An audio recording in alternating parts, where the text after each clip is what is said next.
پہلی خلافت جو پوری ٹرو اسلامک ڈیموکریسی کے ساتھ اسٹیبلش ہوئی ہے نا اوپن مجمع میں، وہ حضرت علی کی خلافت ہے۔ مرزا صاحب بالکل اب کھلے ننگے چٹے رافضی ہو رہے ہیں۔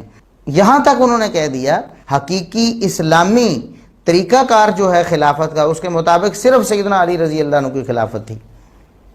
اب آپ بتائیں کہ ان کے رافضی ہونے میں کوئی شبہ ہے کسی مسلمان کو؟ کسی سنی مسلمان کو تو نہیں ہو سکتا۔ الفاظ کیا ہیں ان کے؟ کہتے ہیں کہ حقیقی ٹرو اسلامک ڈیموکریسی، یعنی حقیقی اسلامی طریقے سے جو خلافت قائم ہوئی ہے وہ صرف سیدنا علی رضی اللہ عنہ کی۔ پہلی خلافت جو پوری ٹرو اسلامک ڈیموکریسی کے ساتھ اسٹیبلش ہوئی ہے نا اوپن مجمع میں، وہ حضرت علی کی خلافت ہے۔ نعوذ باللہ، یعنی کہ سیدنا ابو بکر، عمر، عثمان رضی اللہ عنہم، ان کی خلافت حقیقی اسلامی طریقے سے قائم ہی نہیں ہوئی ہے۔ یہی رافضیت ہے۔ رافضی بھی یہ کہتے ہیں، مرزا صاحب آپ بھی یہ کہتے ہیں، آپ میں اور رافضیوں میں کیا فرق ہے ذرا بتائیں؟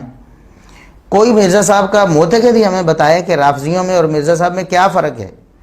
رافضی بھی کہتے ہیں کہ حقیقی اسلامی خلافت جو ہے وہ سیدنا علی رضی اللہ عنہ کی تھی، ابو بکر، عمر و عثمان رضی اللہ عنہم کی خلافت حقیقی اسلامی خلافت نہیں تھی۔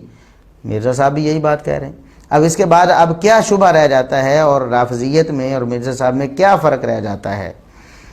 آپ دیکھیں کہ اگر ان کے نزدیک ابو بکر، عمر، عثمان رضی اللہ عنہم کی خلافت حقیقی اسلامی خلافت نہیں تھی، پھر کس خلافت کی باتیں کرتے ہیں؟ یہ 30 سال خلافت تھی۔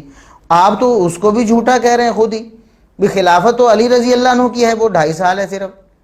آپ کے نزدیک حقیقی اسلامی خلافت تو وہ ہے، پہلے جو دور ہیں وہ حقیقی اسلامی خلافت کے ہیں ہی نہیں، پھر آپ 30 سال خلافت کے کیسے قائل ہوئے؟ اور پھر آپ خلافت کے نعرے مارتے ہیں، نرا جھوٹ ہے، کوئی خلافت نہیں مانتے آپ تو ابو بکر، عمر و عثمان رضی اللہ عنہ کی خلافت کو حقیقی اسلامی خلافت نہیں مانتے، پھر آپ کس خلافت کے نعرے مارتے ہیں؟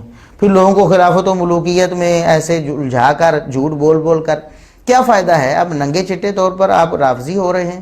آپ تو کہہ رہے ہیں کہ حقیقی خلافت ہے ہی علی رضی اللہ عنہ کی، تو خلیفہ بلا فصل کا عقیدہ بھی آپ کا ہو گیا کہ نبی پاک صلی اللہ علیہ وسلم کے بعد جو ہے وہ علی رضی اللہ عنہ خلیفہ۔ رافضی بھی یہی کہتے ہیں، رافضی بھی یہ تو مانتے ہیں کہ نبی پاک صلی اللہ علیہ وسلم کے بعد ابو بکر، پھر عمر، پھر عثمان آئے ہیں، علی رضی اللہ عنہ چوتھے نمبر پہ آئے ہیں، لیکن وہ خلیفہ بلا فصل اس لیے کہتے ہیں کہ حقیقی خلیفہ جو ہیں، اصل خلافت تو تھی ہی علی رضی اللہ عنہ کی۔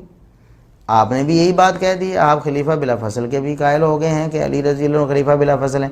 یہی تو رافضیت ہے، اس کے علاوہ اور کیا رافضیت ہے؟